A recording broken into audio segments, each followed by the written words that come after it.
Idinaos na rin ang pinakahihintay na Sumbuakan Festival sa Mati City sa Davao Oriental.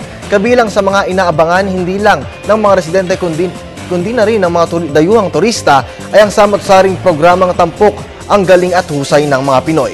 Narito ang ulat ni Vicky de Guzman ng PTV Davao.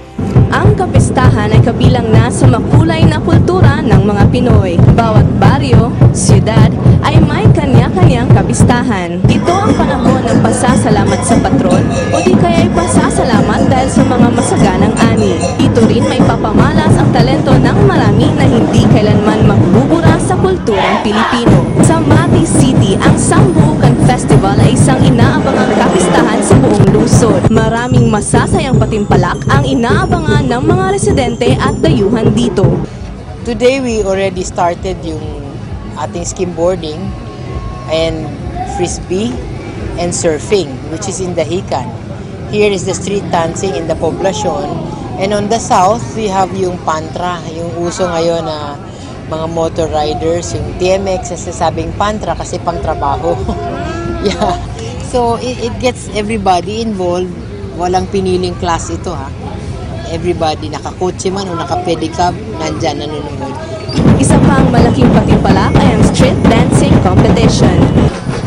Ang masaya, makulay at engrandeng indak sayaw galaw na ito o ang street dancing competition ay kabilang sa mga inaabangan tuwing Sambuukan Festival sa Mati City. Dito makikita ang makukulay at masayang kultura ng naninirahan sa Mati City. Buo rin ang suporta ng marami para sa kompetisyong ito. Mayroong 11 entries ang nakilahok sa Indak Sayaw Galaw. Ang Sambuukan Festival ay may hangaring palakasin pa ang pagkakaisa ng mga naninirahan sa Mati City. Positibo naman ang mayor ng Mati na maraming magagandang may pamalas ang kanilang siyudad sa mga gustong bumisita rito.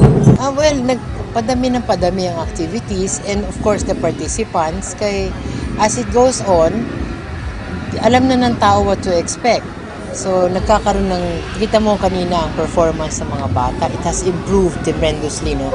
From day 1, 2001 na nagsugod kami sa Sambuukan Festival namin. Ngayon, dati kasi may mga imbitado kami taga-gawas, taga-labas. Ngayon, it's all locals. Para sa telebisyon ng Bayan, Vicky de Guzman.